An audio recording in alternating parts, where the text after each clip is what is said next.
বাংলাদেশের সিটিজেন, কিন্তু আপনি তো আমাকে গঠবোধ করতে দিচ্ছেন না, কারণ আপনি আমাদের সাধারণ জনগণের উপরে আপনি আক্রোশ দেখাচ্ছেন। আপনি আপনার পুলিশরা এবং যারা আছে সশস্ত্র বাহিনী এরা সবাই যেভাবে করে ছাত্রদেরকে গুলি করেছে, এটা আসলে এই যে আমার মনে হয় ওইখানে মুক্ত দাঁড়িয়ে আছে, পানি লাগবে মানে এটা আসলে মাথায় নিয়ে এটা আমি ঘুমাতে পারি না, আমি খেতে পারি না, আমি অফিস করতে পারছি না।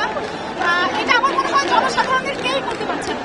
আর আমরা তো শিল্পমনা মানুষ, আমাদের মনে এমনি গরম ভাই, আমাদের তো এই বিষয়টাতে আরো মেনে নেওয়া অসম্ভব।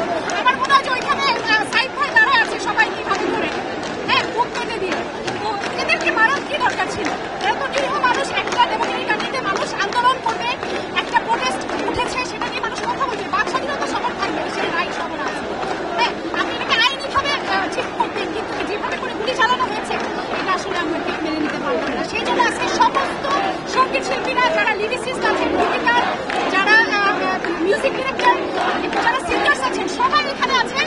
সবাই আমরা জনসাধারণ আজকে, এবং আমরা ছাত্রদের সাথে আমরা আজকে একত্র প্রকাশ করছি।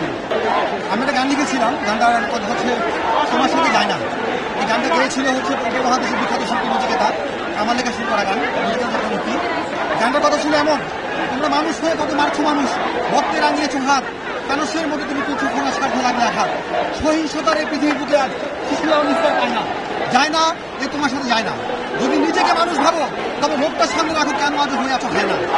আজকে এই গানটা আমি করেছিলাম বিশ্ব শান্তির উদ্দেশ্যে, স্টপ দ্য ভায়োলেন্স।